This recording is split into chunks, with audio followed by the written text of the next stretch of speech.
नमस्कार विद्यार्थी मित्रांनो, पुन्हा एकदा मी तुमच्या समोर आपल्या युट्यूब चॅनलला सक्सेस टायपिंग पुणे. तर आपण बघतच आहात, हायकोर्टची एक्झाम सगळ्यांची झालेली आहे. भरपूर विद्यार्थी या ठिकाणी फेल झालेले आहे. हे सगळ्यांना माहितीच झालं असेल. पण काही गोष्टी अशा आहेत जे तुमच्या समोर मांडणं मला खूप गरजेचं आहे. त्यासाठी मी पुन्हा एकदा तुमच्या समोर आलोय. काही छोटे-छोटे बारकावे बघायचे आहे आपल्याला हायकोर्ट बद्दलचे. काही आपल्या छोट्या-छोट्या गोष्टी बघायच्या आहेत. की आता यानंतर जे एक्झाम फेल झाले किंवा जे एक्झाम पास झाले, यानंतर फ्युचरमध्ये ते काय करावं लागेल, या सगळ्या गोष्टी बघायच्या आपल्याला. तर सगळ्यांनी शेवटपर्यंत व्हिडिओमध्ये राहा. तुमचे जे कमेंट्स असतील ते पण सांगा.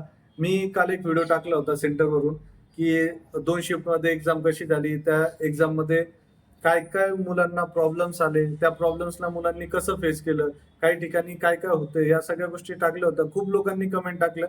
इतक्या विद्यार्थ्यांनी कमेंट टाकलेल्या आहे, की मी सगळ्यांचे कमेंट रीड करत होतो का काय-काय आहे, तर सर्व विद्यार्थ्यांनी टाकलेले आहे. त्यांचे जेवढे पण प्रॉब्लेम होते ते सगळे आपण बघितलेलेच आहे. तर आपण एक थोडं-थोडं बघून सगळ्यांचं बघतो. सगळ्यांच्या बद्दल आपण पण बोलू आणि आता सध्या काय आहे ते पण आपल्याला मांडायचं आहे. त्यामुळे आपण बोलू. तर पहिली एक गोष्ट, काल जी एक्झाम झाली, या एक्झाममध्ये खूप साऱ्या चुका होत्या. खूप साऱ्या चुका. कारण एक्झाम पास होण्यासाठी एखादी एक्झाम घेतली जाते, त्यात समजा एक 20% 30% मुलं पास होत आहेत आणि 70% फेल होत आहेत. तर असं समजू की विद्यार्थी कुठेतरी कमी पडत होते. पण जर 1 आणि 2% जर विद्यार्थी पास होत असेल, तर इतकं पण अवघड नाहीये किंवा इतकं पण हे नाहीये. मग कुठेतरी मॅनेजमेंट चुकतंय किंवा एक्झाम घेणारे चुकतायत किंवा एक्झाम घेताना चुकतायत. असं 3-4 हे निघतात. तर त्यातली पहिली एक गोष्ट, जसं छत्रपती संभाजीनगरमध्ये मी काल तिथेच होतो. जिथं आंदोलन चालू होतं. त्या सेंटरला अक्षरशः आपले विद्यार्थी काय होते, ते आतमध्येच होते. ते विद्यार्थी बाहेर यायला तयार नव्हते. त्याचं जेन्युइन कारण होतं का तिथले कीबोर्ड दाबलेच जात नव्हते. अजिबात की प्रेस होत नव्हता. आणि कीबोर्ड पण अशा पद्धतीचे होते का जे कीबोर्ड आपण पण बघितलेले नाही. आणि आपण सर्व कीबोर्डला प्रॅक्टिस करणारे विद्यार्थी आणि एकदम असं काहीतरी कीबोर्ड देणार. तुम्ही एक्झाम घेताय तर एक्झामला एक्झामच्या पद्धतीने घ्या. काहीतरी घेऊन मुलांना बाहेर काढून फेल करून देऊ नका. आता ते म्हणताय हा झाली एक्झाम सिग्नेचर करा. कसं काय विद्यार्थी सिग्नेचर करा? त्यांनी आयुष्यातले 4 महिने इथं वाया घालवले. 4 महिने तो रात्र दिवस बसून टायपिंग करत होता. त्यांनी पैशाचा विचार केला नाही. त्यांनी बाकीच्या कोणत्याही एक्झामचा विचार न करता त्याची फक्त एकच होतं, की मला हीच एक्झाम द्यायची आहे. आणि त्या एक्झाममध्ये तो 10 मिनिटात तो फेल होतोय. असं कसं काय होऊ शकतं? जो विद्यार्थी इथे टायपिंग सेंटरमध्ये आपल्या 18-20 आउट ऑफ मार्क घेणारे विद्यार्थी तिथं जाऊन फेल होत असतील तर नाही. काहीतरी तर चुकलेलं आहे. आता जे तिथलं जो त्यावेळेस तिथं होतो मी, त्यावेळेस मी बघितलं सगळ्या मार्गावर. विद्यार्थी म्हणतायत, "सर ते एक्झामच होत नाही. काहीतरी हे चुकतंय." तिथला फॉन्ट बारीक होता. तिथला जो फुल स्टॉप आणि कॉमा हा साधा दिसत नव्हता त्याच्यावर. मुलांनी कसा फुल स्टॉप आणि कसा कॉमा एकदम क्लिअर करायचा? जर या गोष्टीत नाही, बेसिक गोष्टीची नीड आहे. सगळे म्हणताय का पॅसेज लेंदी होता, पॅसेज लेंदी होता हा तुमचा वेगळा पार्ट आहे. प्रायमरी काय सांगतंय? तुमचा कीबोर्ड, तुमचं मॉनिटर, तुमचं जे सिस्टम, तुमची बसण्याची जी जागा, जी पोझिशन, ती तरी व्यवस्थित पाहिजे ना. ही प्रायमरी सेटिंग होती ना. प्रायमरी सेटिंगच चुकलेली होती. आणि जर त्या प्रायमरी सेटिंगमध्ये चुकलेले तर विद्यार्थी तिथे पास कसे होऊ शकतात? आणि माननीय न्यायालयाने या सगळ्या गोष्टीचा विचार करायला हवा. कारण विद्यार्थी खूप कष्टाने हे करतायत. इथं फक्त त्यांचा वेळ नाही जाते, त्यांचं वय आणि पैसा दोन्हीही जात आहे. त्यामुळं थोडंसं न्यायालयाने या गोष्टीला थोडंसं हे द्यावं. आता काही विद्यार्थी पास झाले, काही विद्यार्थी फेल झाले. काही विद्यार्थी म्हणजे जे फक्त हातावर मोजण्या इतके विद्यार्थी पास झाले आणि ते विद्यार्थी खरंच त्यांची स्पीड चांगली असेल, त्यांचं हे चांगलं असेल, त्यांना त्या काळात जो पीसी आला असेल, त्याच्यावर बसायला थोडंफार चांगलं आलं असेल, त्यामुळे ते विद्यार्थी पास झाले किंवा ते अगोदरच खूप चांगली टायपिंग करत असतील, त्यामुळे ते पास झाले. असं पण समजू. त्यांच्या कष्टाचे ते जे पास झाले त्यांचे अभिनंदनच आहे, की ते पास झाले. पण मी आता प्रत्येक ग्रुपमध्ये बघतोय, प्रत्येक छोट्या-छोट्या ग्रुपमध्ये बघतोय, की जे पास झालेले ते म्हणताय, "नाही, आपण पास झालोय, आपण वेगळा ग्रुप बनवू." जे फेल झाले ते म्हणतात, "आम्ही वेगळा ग्रुप बनवू." सगळे असं ग्रुप मध्ये डिवाइड होत आहे. पण सगळे हा विचार का नाही करत आहे की जो काही होतोय हा सगळ्या विद्यार्थ्यांचा हा विषय. आज तू पास झालाय पण तुझा मित्र फेल होतोय, आणि तुझा मित्र आणि तू दोघं पण प्रॅक्टिसला सेमच आहे. थोडंफार फरक असेल असं तर नाही होणार की तो काहीच येत नव्हतं त्याला, असं तर कोणी नव्हतं. मग तो जर फेल होतोय तर इथं कोणावर तरी अन्याय होतोय. आणि जर आपण अन्यायाला पण म्हणू का ठीक आहे चला अन्याय होते जाऊ दे मरू दे माझं झालं मी जातो, तर हे थोडं आपलं पण चुकतंय. तर माझं न्यायालयाला एक साधंसं सजेशन आहे किंवा एक विनंती आहे की जे विद्यार्थी पास झाले त्या विद्यार्थ्यांचा विचार सेपरेट करून द्यावा, आणि जे विद्यार्थी फेल झाले त्यांची परत एकदा एक्झाम घ्यावी. एक्झाम घेतली तर त्या विद्यार्थी परत एकदा पास होतील, कारण विद्यार्थ्यांनी खूप कष्ट केलेले आहे.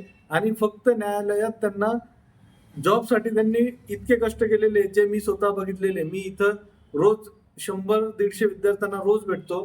प्रत्येकाचे एक प्रॉब्लेम मी बघितलेले आहे, आणि ती गोष्ट तर आहे. तर एक विनंती आहे की जे विद्यार्थी पास झाले पास झालेले विद्यार्थी आणि जे विद्यार्थी फेल झाले ज्यांना कीबोर्ड व्यवस्थित नाही आला, काहीतरी प्रॉब्लेम आला, त्या विद्यार्थ्यांनी आपापसात भांडू नये. ते भांडू नका, कारण जे न्यायालय आहे, मान्य न्यायालय नेहमी न्यायाची बाजू घेत असतं आणि सगळ्यांना इक्वल न्याय मिळणार आहे. त्यामुळे तुम्ही हे घाबरू नका की मी आज पास झालो. हे सगळे आंदोलन करतात. जर आंदोलन जर केलं तर मी पास झालेलो मला परत द्यावे लागेल, जर मी फेल झालो तर काय. तर असं कधीही काही होत नाही. जो पास झालेला आहे या सिच्युएशनला पण जर तो पास होऊ शकतो, तो जगात कुठेही पास होऊ शकतो. त्यांनी हे डोक्यातून काढून टाकावं की मी फेल होईल. दुसरी गोष्ट, तशी वेळ येऊ नये यासाठी आपण न्यायालयाला विनंती करू शकतो की जे विद्यार्थी पास झालेले त्यांचा सेपरेट विचार करण्यात यावा, आणि जे विद्यार्थी राहिलेले आहेत त्या सगळ्यांना एकदा एक्झाम घ्यावी, का त्या विद्यार्थ्यांना पण काहीतरी मिळेल. म्हणजे ज्या जागा आहेत आपल्या त्या जागा सगळ्या भरल्या गेल्या पाहिजे ना. त्या जागा जर भरल्या नाही गेल्या तर मग भरती काढून फायदा काय. फक्त भरती काढली आहे आणि त्यात अशी एक्झाम घेतली का त्यात विद्यार्थीच पास झाले आणि 1-2% विद्यार्थी पास होत आहे असं होत नाही. कमीत कमी 20-30% विद्यार्थी पास व्हायला पाहिजे होते. 20-30% पण विद्यार्थी पास होत नाही तर असं होऊ नाही शकत. आणि जर असं म्हणत असतं नाही विद्यार्थी प्रॅक्टिस नाही करत, तर माझ्या युट्यूबच्या चॅनलला इतके सारे व्हिडिओज टाकलेले सगळे विद्यार्थ्यांच्या टायपिंगचे प्रॅक्टिसचे. तर एक व्हिडिओ तुम्ही बघू शकतात का विद्यार्थी तिथं रात्रंदिवस प्रॅक्टिस करतच होते. जर प्रॅक्टिस करत होते तर ते होऊ शकत नाही का ते सगळे फेल होऊ शकतात. हा मी असं पकडतो 50% फेल होतील. 50% जर त्यांचं जमत नसेल, काहीतरी अडचण आली, काहीतरी झालं, पण बेसिक ज्या नीड्स होत्या त्या तिथं पूर्ण होत नव्हत्या सेंटरमध्ये. काही सेंटरवाले खूप चांगले होते. आम्ही सगळ्या सेंटरला नावं ठेवत नाही किंवा सगळ्या सेंटरला मॅनेजमेंट नव्हतं असंही सांगत नाही. काही सेंटर खूप चांगले होते का तिथं कीबोर्ड जो हवा तो अवेलेबल करून देत होते, कीबोर्ड चेक करून देत होते, सगळं व्यवस्थित, एक्झाम पण व्यवस्थित घेतल्या. पण काही सेंटर असे होते का त्यांना काहीच माहित नव्हतं. ते ज्यावेळेस विद्यार्थी गेले त्यावेळेस ते कामाला लागले का असं असं हे एक्झाम आहे. एक प्रिंटर घेऊन आले ते विद्यार्थी 150, एक प्रिंटर. त्यांचे प्रिंट मारायच्या कधी, ते आणायच्या कधी, ते बघणार कधी, ते सिग्नेचर करणार कधी. यात वेळ जो गेला, जिथं तुमचं 12ला संपणार तिथं तुमचं 1 वाजता संपते बॅच. आणि ठीक आहे तो एक पार्ट आहे का तो होऊ शकतो टाइम, पण ज्या गोष्टी बेसिकच्या गोष्टी पाहिजे होत्या ना तिथं, म्हणजे तुम्ही फक्त सेंटर मिळालं तुम्हाला काहीतरी झालं हा चला व्यवस्थित आहे आणि आपण हे घेऊ, नाही वेल मॅनेजमेंट नव्हतं. कालच्या एक्झाम मध्ये वेल मॅनेजमेंट असतं तर एवढ्या विद्यार्थ्यांना आज ही परिस्थिती आहे. म्हणजे विद्यार्थ्यांनी कष्टही करा, विद्यार्थ्यांनी वेळही द्या, विद्यार्थ्यांनी टायपिंगही करा आणि विद्यार्थ्यांनी आंदोलनही करा. म्हणजे एवढी शोकांतिका झाली का आपल्या. जर एवढी जर शोकांतिका जर झाली तर मग ही खूप मोठी खूप गहन गोष्ट आहे का विद्यार्थ्यांना जॉबसाठी अभ्यासही करायचा आहे, पैसेही घालायचे, आणि या सगळ्या प्रोसेस झाल्यानंतर एक्झामला तुम्हाला आंदोलनही करायचं. इथपर्यंत जात आहे म्हणजे आपण कुठंतरी ही सिस्टमच चुकते. जर सिस्टम चुकते, मी सिस्टमला नाव ठेवत नाहीये किंवा नाही, पण ही जी प्रोसेस होती ती प्रोसेस चुकते. सर्वांनी एक गोष्ट लक्षात घ्या, विद्यार्थ्यांनी पण जे काही होईल ते तुमच्या संविधानिक जो मार्ग आहे त्या मार्गाने होईल. बस कोणी एखाद्याने जर तुम्हाला थोडस पेटवायचा प्रयत्न केला, कुणीतरी काहीतरी बोलायचा प्रयत्न केला तर त्याच्या आहारी जाऊ नका. मान्य न्यायालय कधीही कोणावरही अन्याय होऊन देत नाही. ते नेहमी चांगलीच बाजू घेतात. आणि आतापर्यंत एक्झाम मध्ये असं कधीही झालेलं नाही की असं काही गोष्ट झाली. हा इथं विद्यार्थी संख्या पण जास्त होती तर मॅनेजमेंट थोडं होऊ शकतं, पण इतकं नाही व्हायला पाहिजे. ऑल महाराष्ट्र, सगळ्या महाराष्ट्रात, सोलापूरमध्ये झालं, वाशिममध्ये झालं, आपल्या पुण्यात झालं, छत्रपती संभाजीनगरचं तर सगळ्यांनी बघितलं. असे भरपूर ठिकाणी, कोल्हापूरमध्येही, कोल्हापूरचा एक विद्यार्थी त्यांनी टाकलेले मेसेज, कसं एकदम खतरनाक कीबोर्ड होते. आणि काही कीबोर्ड असे होते ज्यांचे नाव आम्ही आयुष्यात पहिल्यांदाच बघितले. असे पण कीबोर्ड होते ज्याला जेणे म्हणत का चायना माल 100 रुपयाचा कीबोर्ड, तसे कीबोर्ड आणून बसवलेले. कीबोर्ड 100चा असू द्या, पण कीबोर्ड चांगला असावा. कीबोर्ड जर चांगला असेल तर विद्यार्थ्यांना त्या पद्धतीने देता येईल. आणि मी माझी एक हे का तुम्ही एक काम करा, या ज्या विद्यार्थी आहे ना यांची री एक्झामची कळकळीची विनंती, यांची री एक्झाम घ्या. कारण हे विद्यार्थी खूप चांगले, या विद्यार्थ्यांनी खूप कष्ट केलेले आणि हे विद्यार्थी पासही होणार आहे.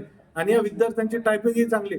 सिच्युएशन कंडिशन चांगली नसल्यामुळे या सगळ्या विद्यार्थ्यांना या फेलच्या तोंड बघावं लागलेले. ते अपयशी ठरले फक्त या सगळ्या सिस्टममुळे. आणि या सिस्टममुळे जर फेल होत असेल तर चांगले चांगले विद्यार्थी न्यायालयात कसे जाणार? मग चांगले सिस्टम मध्ये नाही जाणार तर मग चांगले लोक मिळणार कसे? जरी बाकी सर्व न्यायालय खूप माहिती आहे त्यांना, आमच्यापेक्षा जास्त अनालिसिस असतं. आम्ही एक छोटेसे हे आहेत क्लास छोटासा आपला, त्यानुसार पण जे कष्ट आम्ही इथं ग्राउंडवर बघतो, त्या ग्राउंडवर बघितलेल्या विद्यार्थ्यांना आम्हाला माहितीये का किती सारे यांनी फेस केलेले. हे झालं बाकीचं. पण आता विद्यार्थ्यांना एक सांगायचंय का जे विद्यार्थी आहेत त्यांनी थोडीशी गडबड करू नका. सर्वांनी संविधानिक मार्गाचा वापर करा. कोणी चिथावणी देत असेल, कोणी काहीतरी करत असेल, त्यालाही आहारी पडू नका. थोडस सांभाळून आपले एक्झामवर फोकस करा. जर री एक्झाम झाली तर री एक्झामची तयारी तुम्ही आतापासून ठेवा. फक्त री एक्झाम करा करा करा आणि आपली तयारी कुठं कमी पडेल. त्यापेक्षा थोडं टायपिंगकडेही लक्ष द्या आणि तिकडेही लक्ष द्या. पण जे काही असेल ते संविधानिक मार्गाचा वापर करा. आणि लवकरच काहीतरी मान्य हायकोर्ट चांगलाच निर्णय घेईल याची मी त्यांच्याकडूनही अपेक्षा बाळगतो. आणि तुमच्याकडूनही अपेक्षा बाळगतो की तुम्ही त्यांना सपोर्ट करताल या गोष्टीत. आता पुण्यात जे झालेले त्यांची एक्झामच झालेली नाही. एक्झामच झालेली नाही म्हणजे पहिल्या शिफ्ट आतमध्ये गेली, दुसरी तिसरी गेलीच नाही. ते विद्यार्थी बाहेरच बसून होते. मग अशा विद्यार्थ्यांचे फक्त नावं घेत नाही, त्यांना रिशेड्यूल करावं लागणार आहे. मग हे रिशेड्यूल, कोणाची एक्झामच झाली नाही, कोणाची एक्झाम बसतच नाही, ते सेंटरच चांगलं नाही, या सगळ्या गोष्टीचा विचार करावा आणि एक चांगला निर्णय घ्यावा जो विद्यार्थ्यांचा हिताचा असेल. आपले विद्यार्थी महाराष्ट्राचा भविष्य आहे आणि भविष्य घडवण्यासाठी आपल्याला थोडंसं इनिशिएटिव्ह घ्यावं लागेल. त्यामुळं मी पण विद्यार्थ्यांच्या दोन्ही जे पास झालेले त्या विद्यार्थ्यांनाही सपोर्ट आहे आणि जे फेल झाले त्यांनाही सपोर्ट आहे. जे विद्यार्थी पास झाले त्यांना मान्य न्यायालयाने त्यांना वेगळा विचार करावा आणि जे फेल झाले त्यांना एक वेगळा विचार करून त्यांनाही न्याय द्यावं आणि यांनाही न्याय द्यावं. कारण हे विद्यार्थी एवढ्या स्ट्रगल मध्ये पण पास झाले, हे विद्यार्थी स्ट्रगल करून पण कुठंतरी थोडेफार कमी पडले.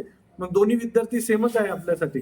दोन्ही विद्यार्थ्यांचा विचार केला तरी, इक्वल विचार केला तरीही चालतो, पण सर्व विद्यार्थ्यांना न्याय मिळावा एवढीच माझी अपेक्षा. सर्व विद्यार्थ्यांनी टायपिंगवर फोकस करा आणि माझ्याकडून शब्द थोडे इकडे तिकडे होऊ शकतात, ते थोडे समजून घ्यावे एवढीच अपेक्षा बाळगतो. सर्वांना all the best. Thank you so much.